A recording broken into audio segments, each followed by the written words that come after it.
Un tsunami o maremoto cobra cientos de miles de vidas cuando ocurre el terremoto más grande de la historia en el mar, arrastrándolo a dentro de las casas de miles de personas. Un hombre inocente es decapitado mientras el mundo entero, sin poder ayudarlo, presencia el horror de todo esto al ser transmitido por Internet. Se detonan 4 bombas en el sistema de transporte público de Londres, dejando 50 muertos. Y mientras todo esto sucede, nos hacemos una pregunta muy importante. ¿Dónde se encuentra Dios cuando el mal parece estar triunfando? Toma tu Biblia, el manual de la respuesta a las grandes preguntas de la vida. En un momento más regresaré.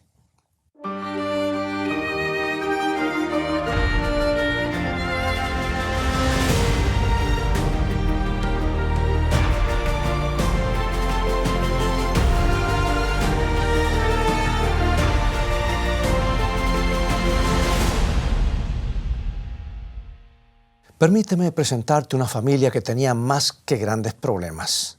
De hecho, me atrevería a decir que la novela más leída ni siquiera podría comparársele. Primero, el padre era un estafador que engañó a su hermano y le quitó su herencia. Y como consecuencia se vio forzado a abandonar el país. Su matrimonio era un desastre. Tenía 13 hijos que eran de 4 diferentes madres y uno de los 13 era su favorito. Lo que pasaba era que José era más noble, más inteligente, incluso tenía mejor apariencia que el resto de sus hermanos. Y un día Jacob le dejó bien claro a su familia acerca de esto. La Biblia nos dice en Génesis capítulo 37, versículos 3 y 4. Y amaba Israel a José más que a todos sus hijos, porque lo había tenido en su vejez y le hizo una túnica de diversos colores. Y viendo a sus hermanos que su padre lo amaba más que a todos sus hermanos, le aborrecían y no podían hablarle pacíficamente. Bueno, quizás recuerdes la historia. La Biblia dice que Jacob, siendo anciano, le hizo una túnica de varios colores a José. Y esto es algo que nunca había hecho por los otros hijos. Pero este abrigo era más que una simple túnica. Era lo que hizo que sus hermanos no pudieran vivir con él. Ahora escucha esto. Existe un lugar arqueológico en Egipto llamado Beni Hasan. Y allí una de las tumbas tiene un dibujo que muestra un grupo de cautivos jebuseos y todos usan una clase de abrigo, pero solo una persona tiene un abrigo que es colorido y el dibujo lo identifica a él como el principal de todo ese grupo. Yo no sé en cuanto a ti, pero a mí no me hubiera caído nada bien esta clase de noticia. Y de acuerdo a la Biblia, a los hermanos de José tampoco les gustó. La Biblia dice que lo odiaron tanto a José que hasta al punto de no poder hablarle. Y como para que toda la situación fuera peor, José tuvo un sueño en el que él no solo era el favorito de su padre, sino que también era el favorito del cielo. Hermanos, adivinen qué, le dijo José. Anoche tuve un sueño, estábamos atando manojos en medio del campo y de pronto mi manojo se levantó y se quedó derecho, mientras que los manojos de ustedes estaban a mi alrededor y se inclinaban al mío. Bueno, en cuanto a relaciones públicas, digamos que esto fue un desastre. Aparentemente José no había leído el libro Cómo ganar amigos e influir sobre las personas, ¿verdad? Porque la mayoría de nosotros sabemos que no debemos hablar de nuestras cosas importantes de esta manera. Esto hace que la gente nos odie. Y la Biblia dice que eso es exactamente lo que pasó. De igual manera, José no pudo evitarlo. ¿Quién estaría contento? ¿Quién no estaría, mejor dicho? Lo que intentó decir es que si el cielo nos dice que todo se inclina hacia uno, ¿crees tú que podías mantener el secreto? No, es algo que hay que divulgarlo. Y como para empeorar la situación, hubo un segundo sueño y esta vez toda la familia estaba envuelta en el mismo. José soñó que el sol, la luna y las 11 estrellas se postraban ante él y esta vez le contó a su padre.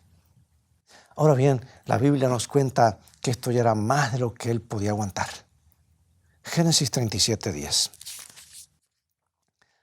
Y lo contó a su padre y a sus hermanos, y su padre le reprendió y le dijo: ¿Qué sueño es ese que soñaste? ¿Acaso vendremos yo y tu madre y tus hermanos a postrarnos en tierra ante ti? Bueno, José quizá era el favorito de Jacob, pero esto ya era demasiado, era el colmo, por decir así. ¿Por qué tendrían que inclinarse el padre y la madre hacia su hijo? José, por favor, deja de alardear de esa manera. No quiero escucharte más. Pero la Biblia le agrega un detalle muy importante a todo esto. Quisiera que le prestes atención. Génesis 37:11. Y sus hermanos le tenían envidia, mas su padre meditaba en esto. Si bien a Jacob no le gustó mucho el sueño, meditó en él, ya que Jacob en su propia vida había aprendido una gran lección. Porque cuando Dios tiene un plan, hay que contar con que Él va a llevarlo a cabo. Siempre es así. Y si Dios le dijo a José que toda su familia iba a prostrarse ante Él, Jacob sabía que así sería. Porque Dios nunca se equivoca. Ni siquiera cuando pareciera que lo que Dios promete no pueda llegar a ser posible. Y esa es la lección que debemos aprender nosotros también. Al final nos daremos cuenta que Dios nunca se equivoca, pero a veces tenemos que aprender esta lección de una manera difícil. Quizás recuerdes el resto de la historia. Los hermanos querían ver muerto a José y por la única razón que no lo mataron en el mismísimo lugar fue porque Rubén, el hermano mayor, se puso un poco nervioso y les pidió que no derramaran la sangre de su hermano.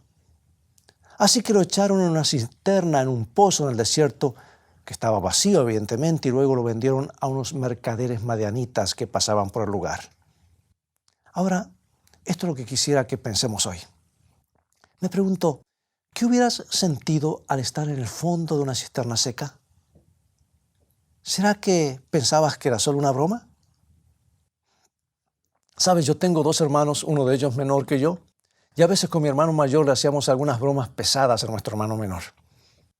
Los hermanos mayores pueden llegar a ser muy crueles, ¿verdad? Y te apuesto que José se enteró de esto. Quizá la cisterna no era la primera broma que le habían hecho, pero a veces me pregunto, ¿cuándo comenzó a José a sospechar que algo andaba mal? Hey, muchachos, está todo bien con la broma, pero ya se está haciendo tarde y tenemos que volver a casa. Luego se ocultó el sol y comenzó a correr un aire fresco. Y lo que ocurrió después fue que José pasó a ser un esclavo madianita atado a un camello. Quizás no volvería a ver a su familia nunca más, pero permíteme hacerte una pregunta importante. ¿Qué estarías pensando tú si te hubiera pasado lo mismo? Te atan a un camello, te llevan por el desierto hasta quién sabe qué lugar para ser vendido después como esclavo. ¿Qué pensarías tú si Dios te hubiera dicho antes que tu destino va a ser un destino de grandezas? ¿Sentirías la tentación a dudar? Quizás las promesas de Dios no son tan buenas o quizás Él no haya visto lo que te pasaba a ti. ¿O es que simplemente no le importa? Si tú eres como la mayoría de las personas, entonces yo sé lo que estás pensando. Dios, pensé que lo tenías todo arreglado, teníamos un plan. ¿Acaso no lo recuerdas? Estaba todo en el sueño. Dijiste que mis hermanos iban a postrarse ante mí, pero en vez de eso me golpearon y se deshicieron de mí. No entiendo nada. ¿Dónde estás, Señor? Ahora, seamos honestos. ¿Te has sentido de esta manera alguna vez? Las promesas de la Biblia parecen ser tan buenas y nos emocionamos con todas las posibilidades que Dios nos da, pero entonces algo pasa y toda la estantería se nos viene abajo. Pierdes tu trabajo, el techo de tu casa empieza a gotear, tu auto se rompe, el banco te niega el préstamo que tanto necesitabas y luego alguien empieza a correr un rumor sobre ti. Un loco entra en el salón de clases donde se encontraba tu hija y la asesina a sangre fría. Un tornado atraviesa los campos y se lleva las vidas de tu familia. Y no es difícil que tu mundo se haga pedazos. Todo puede ocurrir en solamente un segundo. Y para colmo tu salud comienza a flaquear.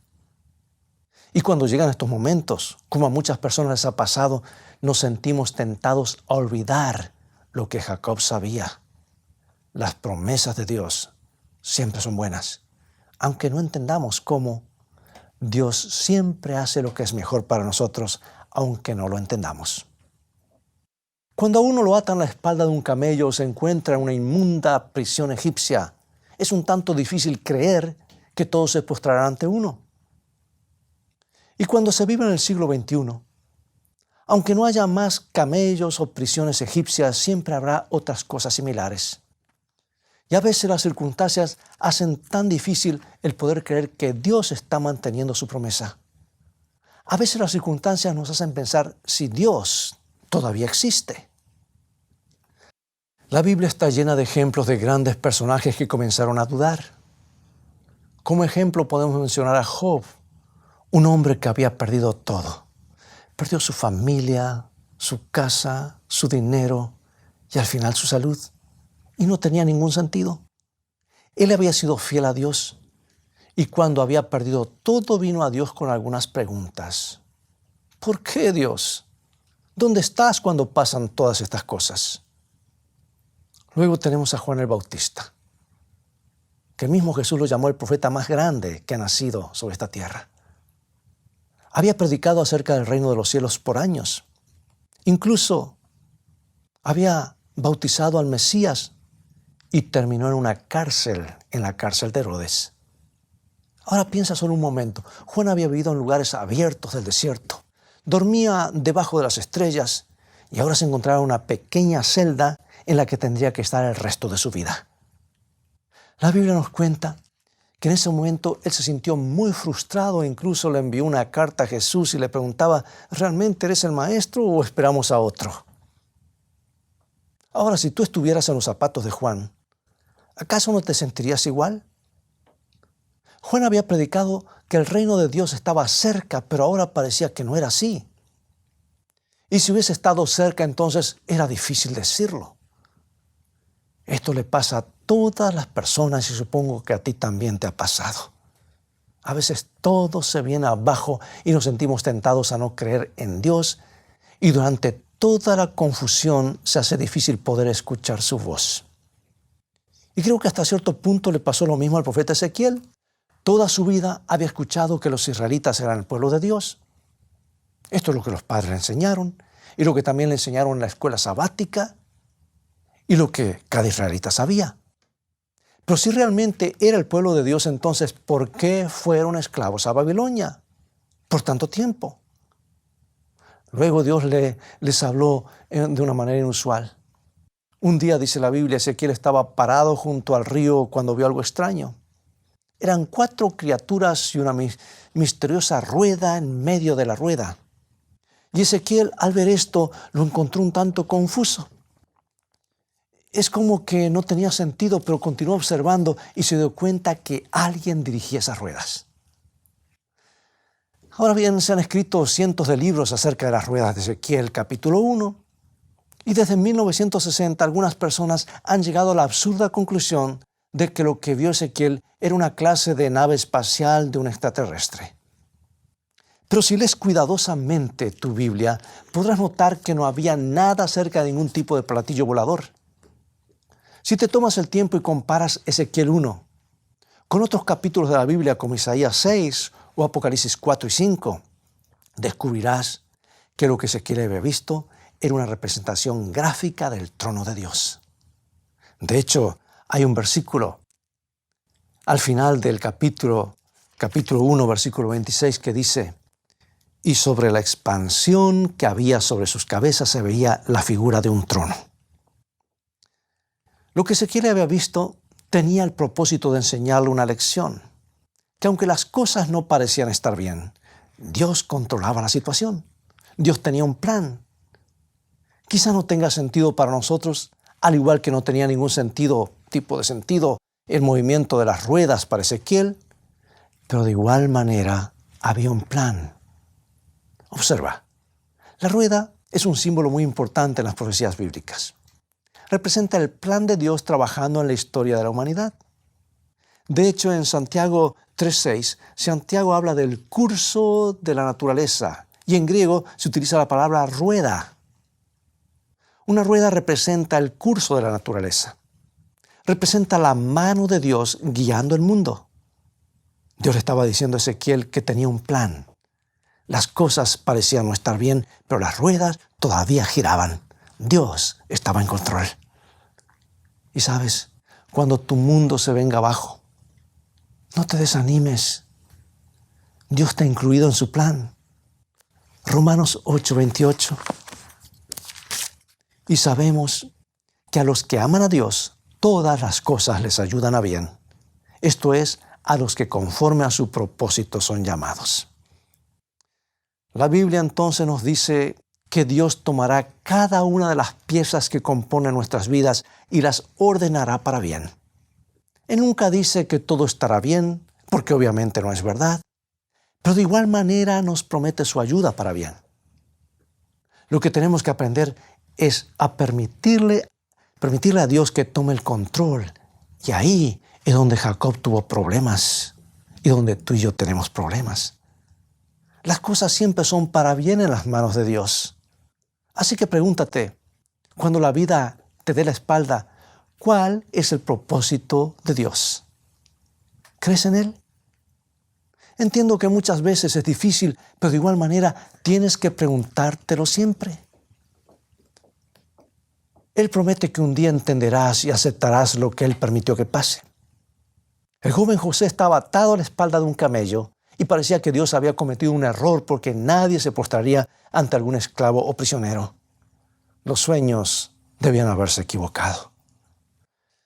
Pero cuando José estaba sentado en la prisión hubo otro sueño y esta vez lo tuvo el faraón de Egipto y a través de una serie de circunstancias llamaron a José para que lo interpretase. Y luego fue liberado y se encontraba viviendo en el palacio del rey. En solo un segundo toda la situación había cambiado. Así como todo tu futuro parecería estar perdido, todo puede dar un vuelco para bien.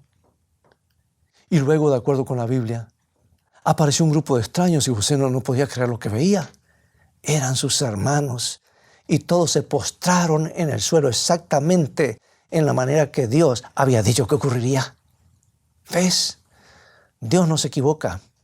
Si Él promete algo, lo cumple. Si dice que podemos contar con Él, entonces contemos con Él. Y a medida que se desarrolla la historia de José, podemos descubrir que Dios tiene un plan que es muchísimo más grande del que podemos imaginarnos. Dios utilizó esta situación para evitar la gran hambruna que destruiría toda una nación. En Génesis 50:20, mientras sus hermanos temblaban atemorizados por la venganza que su hermano podría cobrarse, José les respondió así y dice esto, Génesis 50:20. Vosotros pensasteis mal contra mí, mas Dios lo encaminó para bien, para hacer lo que vemos hoy, para mantener en vida a mucho pueblo. Si tuviéramos la oportunidad de ver lo que pasa en el cielo y observar cómo Dios realiza las maravillosas obras, estoy seguro que descansaríamos tranquilos. Podríamos ver que Él está tratando de salvar a tantas personas como puede. Y la pregunta es, ¿estás dispuesto a esperar y ver cómo resulta todo?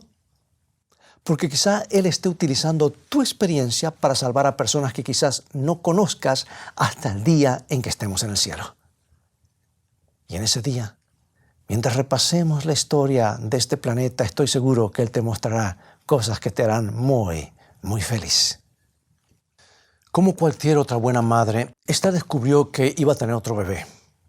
Así que hizo todos los preparativos con su otro hijo Esteban. Ellos sabían que iba a ser una niña, así que le enseñó a Esteban una canción para que le cante a la bebita dentro del vientre. Esteban, ¿quieres cantarle la canción a tu hermanita? Sí, mamá, me encantaría. Entonces se paró cerca de su madre y comenzó a cantarle, You are my sunshine, my only sunshine. Eres mi luz, mi única luz. Me haces feliz cuando el cielo está gris. El embarazo era normal hasta que un día, justo cuando el trabajo de parto comenzó, también aparecieron ciertas complicaciones. Los médicos ya hablaban incluso de que tenían que ir haciendo los arreglos funerarios. Pero de pronto, milagrosamente, la bebé nació. Pero se encontraba en una condición crítica y la trasladaron inmediatamente a otro hospital. Finalmente, un médico vino a Esther para prepararla para lo peor. Sabes, a veces cuando el mundo entero se viene abajo Y en el caso de Esther y su esposo tuvieron que contactar una funeraria en vez de estar en una reluciente enfermería. Y mientras estaban sentados a la mesa en la cocina planeando el funeral, Esteban entró y dijo: mamá, quiero ir a cantarle a mi hermanita. Hijo, no es el mejor momento. Pero no es justo, mami. Quiero cantarle a mi hermana. Esther sabía bien que si su hijo no le cantaba a la bebita ese día, quizás nunca más tendría la oportunidad de hacerlo. Entonces lo llevaron a la sala donde estaba la bebita. Y la enfermera les gritó que no permitían niños en la sala. Y Esther le respondió que no se irían hasta que se les permita al hermanito cantarle a su hermanita. Así que Esther llevó a Esteban a la incubadora y él comenzó a cantarle: eres mi luz, mi única luz. De pronto los monitores cambiaron y el pulso de la bebita se volvió estable. Sigue cantando, sigue cantando. La enfermera no podía creerlo y comenzó a llorar. Casi había cometido un error fatal al no dejar ingresar a Esteban a la sala. La respiración de la bebé se regularizó y se fue a la casa ese mismo día. La revista que relata el artículo decía que era un verdadero milagro. Amigo y amiga, la Biblia dice que Jesús es nuestro hermano mayor. Y hoy tú también puedes escuchar lo que Él nos canta. Él ve dónde tú estás, entiende tus problemas y sé que te salvará. Así que resiste todavía un poquito más. Dice la Biblia que un día ante Él se doblará toda rodilla y toda lengua confesará a Dios. Eso hubiera sido difícil de creer cuando fue clavado en la cruz y todo el mundo se burlaba de Él. Y también hubiera sido difícil creer cuando estaba en la tumba. Mas cuando Dios tiene un plan, siempre lo cumple y nunca lo olvidará. ¿Entendemos todo ahora? Por supuesto que no. Algunas cosas desafían nuestra razón, pero las divinas ruedas de Dios están girando y un día vendrá otra vez. Mientras tanto, pregunto, ¿estás dispuesto a que Dios dirija tu vida? ¿Quieres poner tu mano en la mano de Dios? ¿Me acompañas en oración? Padre nuestro, admitimos que no podemos ver de manera clara y que no siempre entendemos.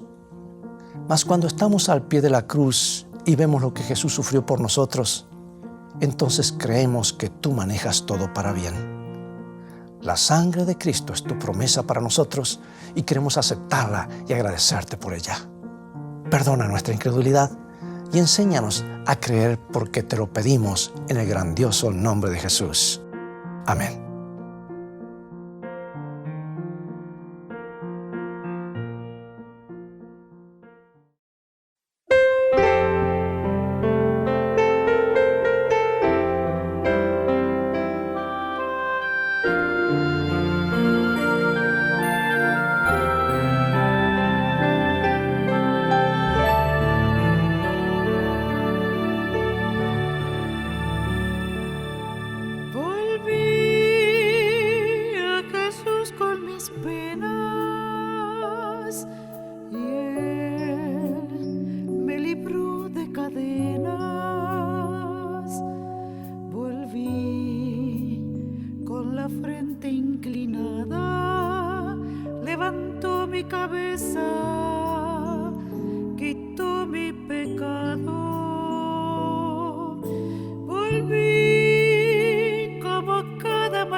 A ti te entrego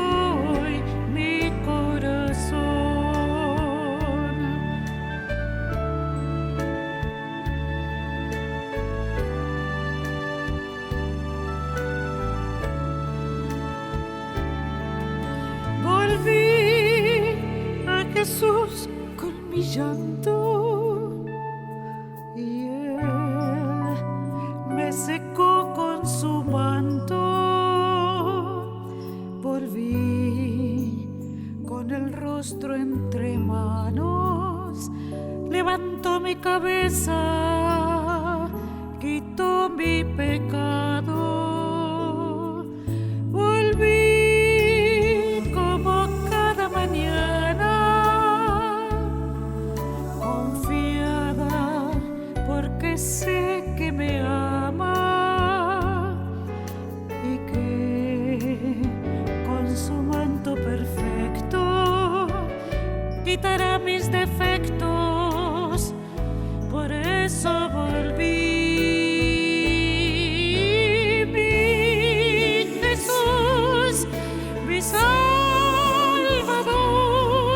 Mi devoción es solo tuya, mi Jesús, mi Salvador. A ti te entrego hoy mi corazón.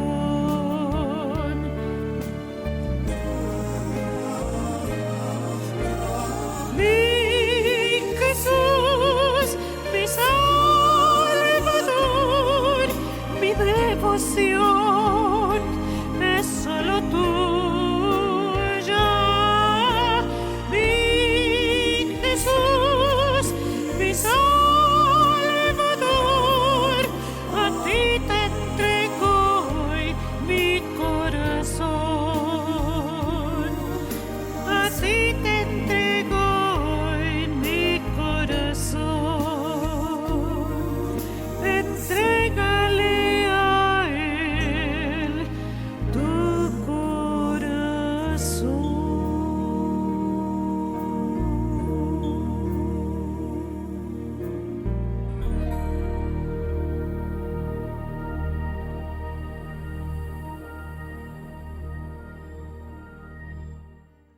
Amigos, es todo el tiempo que tenemos por hoy. Ha llegado el momento de despedirnos. Te invito a continuar estudiando los mensajes de esperanza de la palabra de Dios.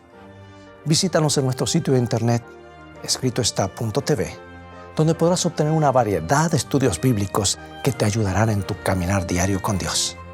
Y también aumentarán tu confianza en el Dios de lo imposible. Dios te bendiga y recuerda, escrito está, no solo de pan vivirá el hombre, sino de toda palabra que sale de la boca de Dios.